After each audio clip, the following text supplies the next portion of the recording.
आदि है, आदि है महाराज, आदि है। हमें तो दुख रहा है। नहीं नहीं महाराज, आदि है। बोले आदि कोई भी व्यंजन होगा?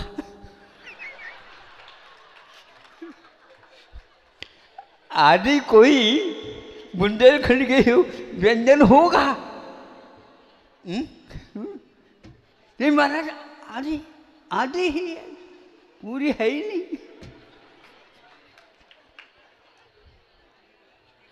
बात तो बिल्कुल ठीक है, गलत नहीं कह रहा हूँ, और मैं भी गलत नहीं कह रहा हूँ, लेकिन दिमाग घूम गया। फिर बाद में हमारे दिमाग में निश्चित रूप से श्लेष आता है। मैंने सोचा था कि हमारे पास इस श्लेष का पिटारा है। अरे दाता के पास भी श्लेष है, उसने क्या कर दिया? आदि है महाराज। कहता रहा हूं, मुझे हंसी आ गई।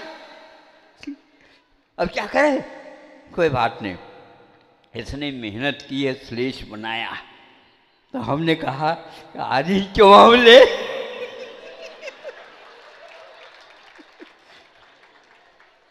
हम आदि क्यों ले? क्योंकि जिसका नाम ही ज्ञात नहीं था आज तक, हम पूछ लेंगे बाद में आदि का होते। ललितपुर वाले सुन रहे हैं? आओ, आपने एक कविता छोटी सी सुनाई गई होगी। अब यहाँ पर भरमार है कविताओं के, ध्यान रखो। हाँ, डायरी लेकर के बैठ जाओ, नोटबुक, और उठारती चली जाओ। फिर बाद में ई हावी रख लेना, ये सब उत्तर हैं उसके। इसलिए जब ये मालूम पड़ा इतनी इतनी सारी फसल आ गई है, किंतु ये फसल केवल खाने के लिए है, बोने के लिए नहीं है। भारतवासियों, भारत तो याद रखा, किसी जमाने में था भारत। इंडिया में अर्थ ये होता है, बीज समाप्त हो जाता है और फसल आती है, हार्वेस्टर के माध्यम से सब कुछ चौपट हो जाता है। और गैयाओं के लिए भी अब निश्चित रूप से भगवान की प्रार्थना करनी पड़ेगी। मनुष्य के सामने कुछ कहने से उत्तर मिलने वाला नहीं है, क्योंकि उसके पास प्रश्न ही नहीं रहा। ये ऐसा क्यों हुआ? इसको बोलते हैं विदेशी नीति, डिवाइड एंड रूल। आप विभाजन करिए और शासन चलाइए। बिल्कुल, आप इसके कहने में आ गए। तो इसलिए धान्य को यूं तोला जाता है और विश्वसनीय हो जाता है। फिर वानो एक चौवनी ज़्यादा भी देते हैं तो कोई बात नहीं, ये दे दो, ये ले लो, नहीं ये नहीं लेंगे। तो हमने न उसको वजन देख लिया। आप लोग इस प्रकार वजन देखते हो, तो मैं भी शब्दों को भी तोलता हूँ। महाराज, आपके शब्दों में वजन है, आपके शब्दों में वजन है।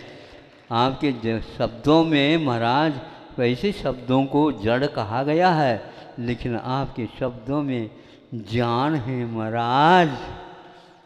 हाँ बिल्कुल, ज्ञान की ओर मत देखो, प्राण और ज्ञान की ओर देखो। हम भारतीय है, हमारा जीवन जीवंत है। वह जड़ के साथ भले ही रह रहा है, लेकिन जड़ नहीं बना। और वहाँ पर जीवन कहते हैं, लाइफ कहते हैं वो, लेकिन ये ध्यान रखना, लाइफ में कोई अंतर नहीं। जीवन उसी को बोलते हैं, था, है और आगे भी रहेगा। लाइफ का कोई पता नहीं लगेगा, ऐसा वो लाइफ है। इससे आप प्रभावित हुए हो, ये नहीं होना चाहिए। इसलिए जब बंडा की बात आती है तो ललितपुर वालों को भी समझना चाहिए बंडा बड़ा है क्या ललितपुर बंडा। हाँ ये बात है। बंडा वाले भी इस रहस्य को समझते हो नहीं समझते क्या पता, भगवान जाने। लेकिन बंडा इसलिए है कि वह 2 साल भी रखेंगे 3 साल भी रखेंगे तो भी उस बंडा में रखा हुआ अवश्य सुरक्षित रहेगा।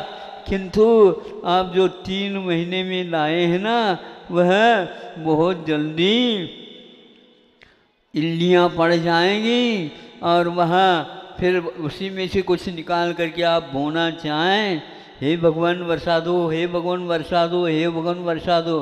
भगवान ऐसे नहीं होते। ये कितना पागल है, इसके पास बीज तो है ही नहीं वर्षा हो, और वर्षा करके बीज यदि नहीं है तो मैं कैसे वर्षा हूँ।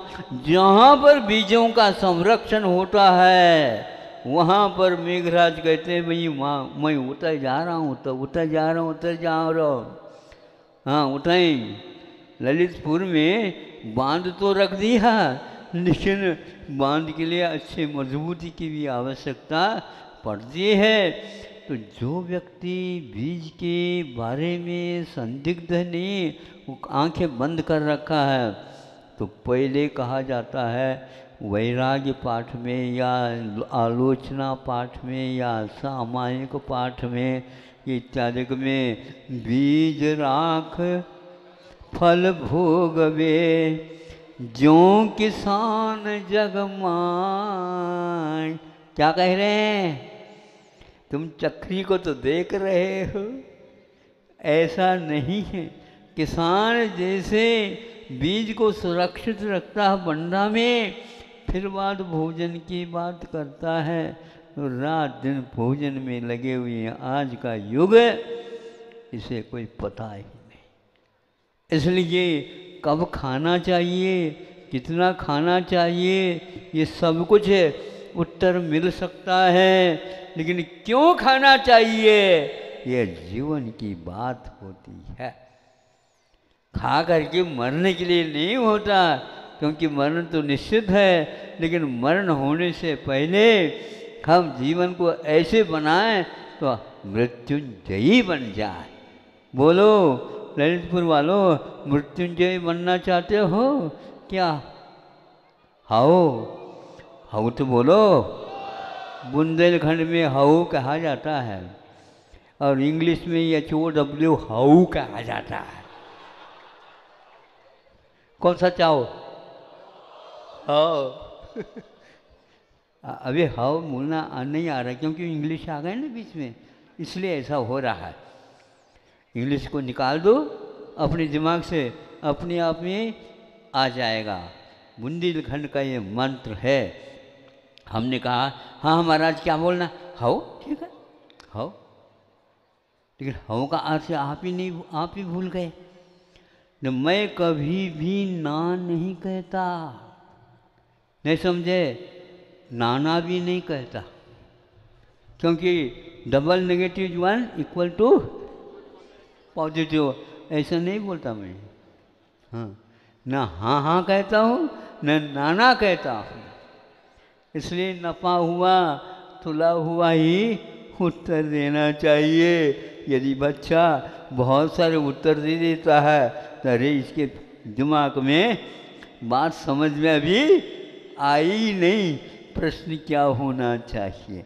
जहाँ पर उत्तर अनेक में हो जाते हैं वहाँ पर बिना ही उसका देखे उसको यूँ वज्राकृति वर्णों क्रॉस फ्रीक्वेंसी को बोलते हैं, यह लिखा जाता है कि इसमें कुछ भी तथ्य नहीं है, यह प्रश्न उत्तर है नहीं। इसलिए कि आप लोगों को हमने ये कह दिया कि किसान से कुछ सीखो, बनियाओं से मत सीखो। हाँ, और वह किसान हमेशा हमेशा बनियाओं की ओर न देख करके प्रभु की ओर देखता है, और वह अच्छा अभिनय भी और दूसरों की भी रक्षा कर लेता है। क्या पता आप लोगों को हमने संतुष्ट किया क्या नहीं किया, किंतु आज का रविवार तो ये याद रखने योग्य रविवार है, इतना तो हमने समझ लिया। ये ललितपुर वालों के वजह से ये सब कुछ हुआ, उनको पल्ला पड़े या न पड़े, लेकिन सारी दुनिया सुन रही है कि वह लास्ट में जो बहुत दूर के बाद खड़ी है, वो जनता खड़ी है कि बैठी है ये पता नहीं लग रहा है। उसके लिए भी हमारा पहले आशीर्वाद है, बाकी सामने वाले बैठे तो बैठे ही है ही, उनको मिल ही गया होगा। हाँ हाँ महाराज, क्यों नहीं है, वहाँ तक जो आशीर्वाद जाएगा तो हमें का अवश्य ही वह, हाँ, लेकिन यहाँ धक्का भी दे सकता। हाँ, यही से तो जाएगा, लेकिन हम ऊपर से भेज देते हैं ताकि आप लोगों से बच कर के वहाँ तक वो पहुँच जाए, नहीं तो यहीं पर पकड़ करके आप रख दें, मुश्किल हो जाएगा। सुन रहे हो क्या नहीं? बहुत अच्छा। मैं सोच रहा था कि आज मैं स्वाध्याय कर लूँ, लेकिन इतना लोगों को स्वाध्याय कराना था, लेकिन कैसे हो सकता। जिस दिन मैं चाहता हूँ वह बुद्धिपूर्वक जाता हूँ, उस दिन नहीं होता। हम क्या करें, कुंडली ऐसी होती, होता ही ऐसा। आज तो बिल्कुल ही दिमाग काम नहीं कर रहा था, लेकिन दिमाग वाले आ गए ना सामने, काम करने लगा। उत्तर तो देना पड़ेगा, बहुत सारा था, लेकिन इतना ही पर्याप्त समझता हूँ। 4:30 बज गया। आप लोग व्यवस्थित होकर के सुने हैं और आगे के लिए भी इसी प्रकार अपने जीवन के बारे में सोचेंगे, समझेंगे। किंतु विदेशियों के द्वारा जो जीवन की परिभाषा लक्षण बांधे हैं, उससे हट करके अपने को अपने जीवन के बारे में समझना है। अहिंसा परमो धर्म की, बोधि समाधि परिणाम शुद्धि, सातों उपलब्धि शीशों की शुद्धि। जल में गति आ जाए, सरिता बन सागर मिले, सागर बूंद समाए। एक यात्रा है जड़ की, यानी जल की। जल एक बिंदु के रूप में रहता है। प्रार्थना करती है अन्य अपने सहपाठियों को कि तुम आ जाओ, और कैसे आ जाएं, दोनों मिल जाएं तो अवश्य ही यात्रा प्रारंभ होगी। उसके बिना यात्रा संभव नहीं। तो वह बूंद के बूंद मिलने से जल में गति आ जाए, जल में अपने आप में गति आ जाती है। तो फिर वह गति क्या करती है, उन्नति को प्राप्त होती है, प्रगति हो जाती है, तो वह एक रेखा बन जाती है। उसी रेखा का नाम सरिता है। और वह सरिता रुक नहीं सकती, क्योंकि एक के पीछे एक, एक के पीछे एक, एक के पीछे एक बूंद जुड़ती जा रही, जुड़ती जा रही, जुड़ती जा रही है, और जा करके सागर में मिल जाती है। लोगों ने पूछा, हे सागर तुम्हारा परिचय क्या है? तो मेरा परिचय मैं क्या कहूँ, मैं तो एक बूंद में समाया हुआ हूँ। यदि ये लोग श्रम नहीं करते और अपनी गति को इस ओर नहीं बनाते, तो निश्चित है मेरा कोई अस्तित्व नहीं होता। आज सागर को लोग यूँ बहुत बड़ा, लेकिन इकाई की ओर किसी की भी दृष्टि नहीं है। यह एकमात्र श्रम का परिणाम। अब ये ध्यान रखना कि सरिता का जल जो होता वह मीठा होता है, और सागर का प्राय करके खारा होता है। संग्रह ठीक नहीं, और संग्रह ठीक नहीं, चाहे वो दिल्ली वाले हो, चाहे बॉम्बे वाले हो, कोई भी हो। जन जन के लिए हमारा ये कहना है, श्रम से ही मीठा होता है जल, और उसको पीना चाहता है दुनिया के प्रत्येक जन जन उसको पीना चाहते हैं। इसलिए इसका संक्षेप से श्रमदान यह नामकरण किया गया है और इसके पीछे जितना इतिहास खोलो उतना ही कम है। हमारे श्रमण संस्कृति के नायक जो कोई भी हुए हैं उन सब का श्रम इसमें निहित है। प्रत्येक व्यक्ति जड़ न बने, चेतन बने, किंतु होशियारी के साथ वह आगे की यात्रा चालू करे। इसलिए आज बहुत दूर से लोग जो श्रम करके आए हैं, सुना है गत साल भी आए थे और श्रम करके अपने पैदल यात्रा के माध्यम से, बिल्कुल ठीक है कि श्रमण संस्कृति के जो कोई भी उपासक होता है वो अपना कर पात्री होता है और पद यात्री होता है और ये सारे पद वाले यात्री बन करके यहाँ पर इस पवित्र स्थान पर आए हैं। आज एक मांगलिक कार्य हजारों वर्ष के लिए होने जा रहा है। ऐसा यह सहस्त्रकूट की शिलान्यास की यह तिथि अपने आप में मुहूर्त बनती चली जा रही है। सोचा नहीं था कि इस प्रकार होगा, क्योंकि चातुर्मास समापन की ओर है। वह सुबह से शीघ्र वाली बात करके हमने सोचा कि रखो तो रखो, जल्दी करो।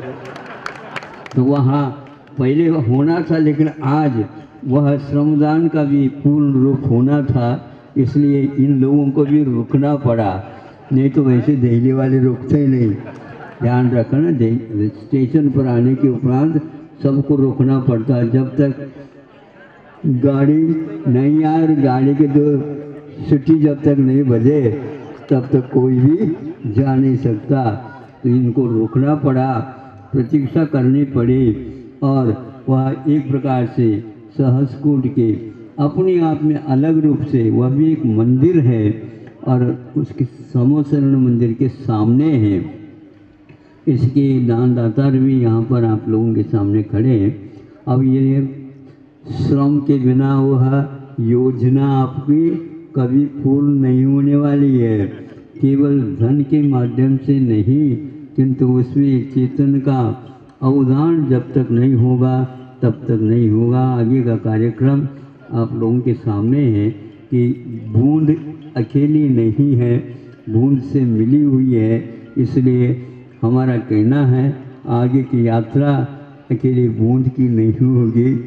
कितनी वह रेखाएं में बूंद आकर के मिले इन्हीं भावनाओं के साथ आप लोगों को जो कदम उठाए आगे, विश्व इससे एक पाठ ले सके, इतिहास पुनः नया हो करके सामने आ जाए और जो कुछ गड़बड़ियाँ हुई है इंडिया के नाम से, वह भारत को अब भारत के रूप में आप ही लोग ला सकते हैं।